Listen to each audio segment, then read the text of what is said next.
Your Gen Z colleague just called out your decision in front of everyone. The whole room goes quiet.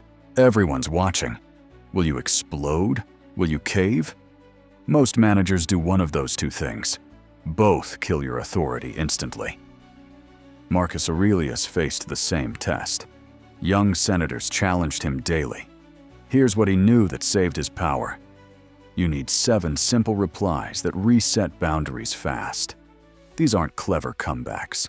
They're power moves that create respect while keeping you calm. Want to know the secret? It's not what you say. It's how unshakable you are when you say it. Replies 1 to 3. When someone tests you in public. Here's your first move when someone challenges you publicly. Reply 1. Help me understand your concern. Picture this. You're presenting to the team. Your colleague cuts you off. That won't work.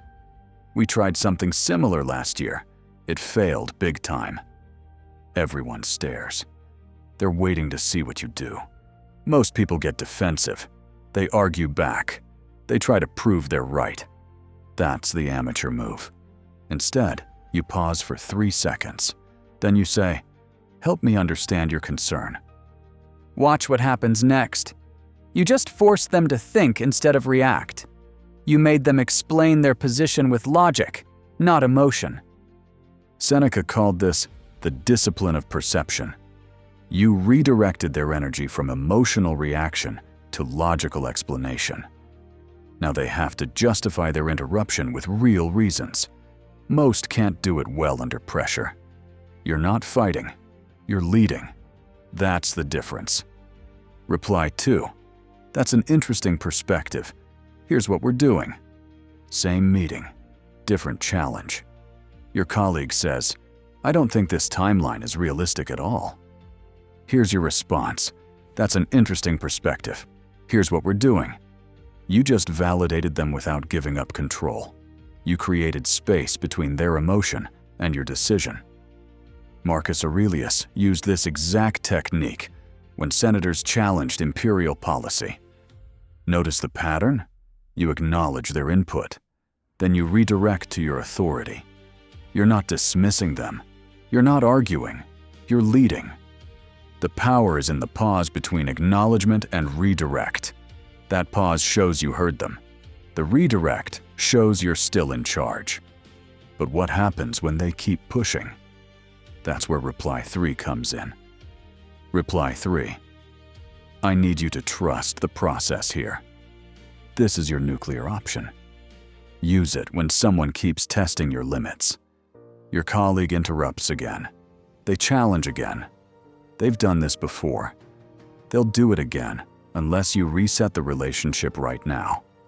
You look directly at them. You pause. Then you say, "I need you to trust the process here."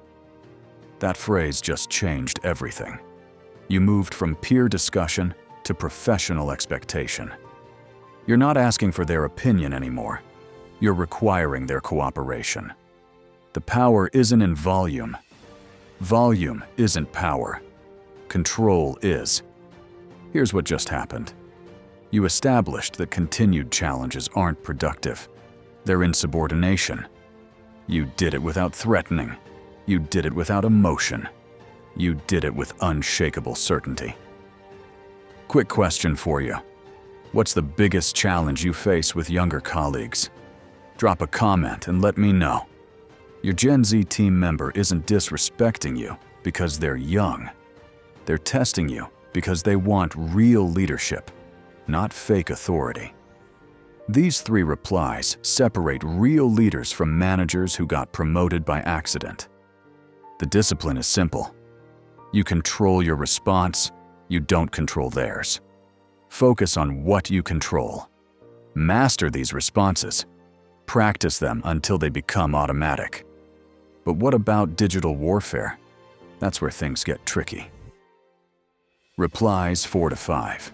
Handling digital disrespect. Now let's handle the passive-aggressive digital games. Your Gen Z team member sends you a Slack message. Sure, I'll get to that when I have time. Or they miss another deadline. Radio silence. No explanation. Here's the trap. You want to respond right away. You want to match their energy. You want to fire back with authority. That's exactly what they expect. Don't give them what they expect. Reply 4. Let's align on expectations. Your team member misses their third deadline this month. No explanation, no communication. Just silence until you follow up. Instead of asking where the work is, instead of showing frustration, you say this: let's align on expectations. You just elevated the conversation from personal conflict to professional standards. You removed emotion from the equation. You created space for accountability without blame. Epictetus taught this principle. You control your standards, not their reactions. This phrase captures that perfectly. Here's the power move. You're not attacking their character. You're not questioning their skills. You're addressing the gap between what was agreed upon and what was delivered. That conversation happens face to face, not in Slack. You schedule 15 minutes. You sit down together. You clarify deliverables, timelines, and communication standards. Most managers skip this step. They assume expectations are obvious. They're not. Gen Z grew up with different workplace rules. They need clear frameworks, not guessing games. Reply 5. This conversation needs to happen face to face. Your colleague sends you a sarcastic response in Slack. I guess I'll drop everything and prioritize your urgent request. You can practically hear the eye roll. Here's your move. This conversation needs to happen face to face. You just removed their comfort zone. Digital sarcasm is easy. Face-to-face accountability is hard. Why this works? Screens create distance. Distance creates boldness. Remove the screen. Remove the boldness. They have to look you in the eye and maintain that same energy. Most can't do it. Here's what you're really saying. Your digital behavior doesn't match professional standards. We're going to reset this relationship in person, where real communication happens. The key is delivering this without sounding punitive. You're not threatening them. You're requiring better communication standards. There's a difference. When you meet face to face, you start with the same phrase. Let's align on expectations. You address the behavior, not the person. You clarify standards going forward. The discipline here is refusing to match their energy. They're operating from emotion. You're operating from principle. That gap in composure is where your authority lives. But sometimes patience becomes weakness. Sometimes you need the nuclear options. Replies 6 to 7. The nuclear options. Sometimes discussion time is over. Implementation time begins. Marcus Aurelius knew when to stop negotiating and start leading. Reply 6. I'm going to be direct with you. You've tried the collaborative approach. You've aligned on expectations twice. You've had the face-to-face conversation. The behavior continues. Now you say, I'm going to be direct with you. That phrase signals the end of the coaching phase, the beginning of the accountability phase. You're not asking for their input anymore. You're delivering professional reality. Here's what comes next. Your current approach isn't working. Here's what needs to change immediately. Then you list specific, measurable behaviors that must improve. The power is in your emotional detachment. You're not angry. You're not frustrated. You're simply stating facts and consequences. Stoic principle. Duty over comfort. This isn't personal development anymore. This is performance management. The conversation tone shifts accordingly. Reply 7. This is how we're moving forward. Final option. Previous attempts haven't worked. Circular arguments continue. Boundary testing persists. You ended with, this is how we're moving forward. No discussion. no negotiation. No collaborative problem solving.